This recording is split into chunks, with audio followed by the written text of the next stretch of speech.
Hello there everybody, and welcome to this feature presentation on YouTube. I am King Mac, your hamburger pal. Thank you all for watching. Be sure to enjoy a hot fresh cheeseburger along with some delicious golden french fries, a tasty milkshake, and a nice soft drink. Also be sure to grab some hot buttery popcorn while you're at it as you enjoy this episode of TTBurger Game Reviews on YouTube.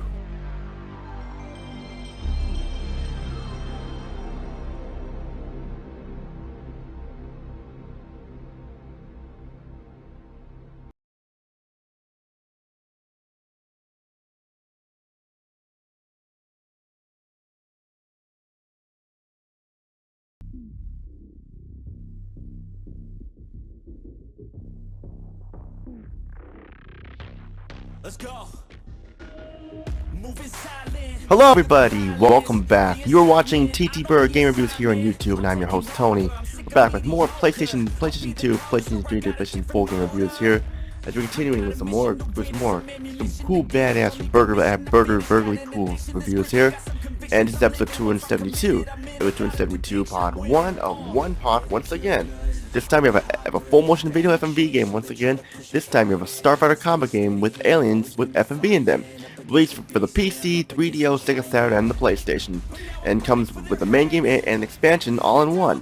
Before I get started here, I want to give a shout out to everyone who has supported this channel for the last 7 years. We're almost on the 7-year mark since this channel was first made on YouTube. And it's coming up very close, and without you guys, this channel wouldn't be as big as it is today. And from the bottom of my heart, I thank you all. You guys are the best, and it's your guys. You're the reason why this channel keeps growing more and more and more. And we're getting closer to the 300th episode, which I have something special planned for you all there. So be on the lookout for that as well. Now today, for today's episode, we're gonna look at an FMV game with the FMV game in space and stuff like that. And we got it right here. This is Shockwave Assault by Electronic Arts, which contains the first Shockwave and the expansion of Shockwave Operation Jumpgate. All in one. We'll be taking a look at both the games. They come in one package. This game was released on December 5th, 1995. Back when I was still in first grade, and I just turned 7 years old a couple of months before that. And I didn't even know about the PlayStation at the time and stuff, so yeah. Now, Shockwave Assault is a mixed bag and an average one at that. It has strong production values in FMVs and decent acting and sounds and such and gameplay that should give you some fun playability and worth your money. But at the end of the day, we have a game that has no variety in it whatsoever. Just shoot, and shoot some more. From the cockpit of your spacecraft, firing lasers and missiles and speeding away. We'll be talking mainly about the first game, and later on we'll talk about the expansion here. In Shockwave Assault, our story takes place in the year 2019. Surprisingly, we all thought that year would look like how it does in the game here, but it doesn't look like it at all. I don't see any futuristic stuff here, so yeah, we can't do that there. But we need to get back on track here. In Shockwave Assault, a surprise alien attack decimated Earth's military forces, and mankind's only hope is the surviving orbital space carrier to the UNSF Omaha, and a squadron of F-177 pilots that must drive the alien forces away from the planet Earth.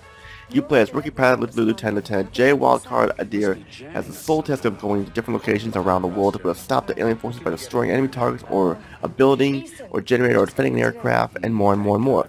The story is mainly told via FMV scenes, which look fantastic, almost on par with Wing Commander 3 Heart of the Tigers cutscenes, along with in-game briefings with the FMV actors and more. Shockwave Assault has decent production values, mainly the FMV scenes. The FMV scenes are really well done, like various Wing Commander 3 Heart of the Tigers cutscenes. With the live actors, and while you may not recognize most of the actors, but still look great to the FMV scenes and stuff, but you can clearly tell it was all done on a blue screen similar to crazy Yvonne's and Wing Commander 3's. The in-game graphics, not so much. The graphics look blocky and the frame rate can snag at times, and shooting the same types of enemies over and over can look monotonous. Also, for some reason, for the in-game graphics of the mission, they did not put the sky in each mission. The sky is always dark, even if it's supposed to be daylight or daytime, like the 3DO version did, and there was no issues. But like the PlayStation version, what happened here? The load times are long too, between a cutscene and going to gameplay. The load times are pretty long, like at most like 10-15 seconds. And there was a glitch where the graphics in the game just spazzed out, like look pixelated, making it impossible to get farther in the game, and your only way to get farther is just to die. Shockwave Assault's sound is better, the acting is done really well. I do not recognize a lot of the actors who's on hand here in the cutscenes and stuff, but they do a good job here. Not the best, but still pretty good. The music is decent, but there's not really much music during gameplay and stuff. It's like no music at all. It's just hearing your weapons and chat with the comrades, which is helpful, but it would have been nice to include some cool-ass music during the gameplay. The weapons sound okay, nothing special but okay, and it's all for the sound aspect. Shockwave Assault's gameplay is simple but repetitive and lacks variety in the gameplay. Like I mentioned, this is a first-person space shooter where you take out enemy ships and targets or do whatever you can to complete the objectives. The objectives range from each mission, like I mentioned earlier, and it plays at fine at first, but as you go through the 15 missions, all just feel the same no matter what. Just shoot an enemy target down, defend a target, or so on and so on. Some missions require you to shoot all the enemies on the map. If you miss one, back to the beginning level for you, or checkpoint for you because you'll say failed, so you always try it again. And if you die, you get a limited number of lives and stuff, and the death scenes and stuff are kind of hilarious, where it shows like your comrades like Major Elena Stewart, so that's saying get back out the wild card, or she's the blonde girl, so they got the doctors saying like, oh, send it over, they're going to Elena wants you to send it back out and everything. And this happens a lot where you may not realize you missed something that causes you not to complete an objective, and you get back to the checkpoint at the beginning of the level. This happens quite a bit. When you get shot, the same thing happens. You'll get a few extra tries before game over and you load the save. Thankfully the game has an autosave feature, so you'll not have to worry about losing your data when you turn the game off. But the 50 missions feel the same, no changes at all for the most part. The controls are decent, nothing bad there, they work really well. The enemy AI for the most part is a joke, and when they put up a fight, it is later in certain missions you can pretty much breach this game with no problem at all for the most part. It'll take you about an hour or two to finish the first disc with 15 missions, and then you can go to the second disc, which is Shockwave Assault Operation Jump Point. This is an expansion taking place 7 years after the original game, where like I said, this is an expansion, and it feels like it down to the story and cutscenes and more. The story is basically audio and video vlogs told by Major Elena Stewart. The blonde woman from the first game, she narrates racing you are a wildcard again on Mars, this time completing objectives, and this game is pretty much the same as before. Well, this tend to ramp up the difficulty greatly, and they did this because you only have 5 missions. So how do you make a short expansion longer? Simply by making the difficulty much harder than even on the first mission. This expansion blows because on Mars, like, we have not seen that before. Once again, the same style graphics, no sky, just basically an expansion to add to the compilation. It's boring. You can finish this game in under an hour. Finish the expansion in an hour, maybe less if you're good at the game. And that is Shockwave Assault for you all. 2 games in 1, neither are that great. Sure, the first is passable and average, but the second one sucks. This will all be in one story because it's considered one game. So final thoughts.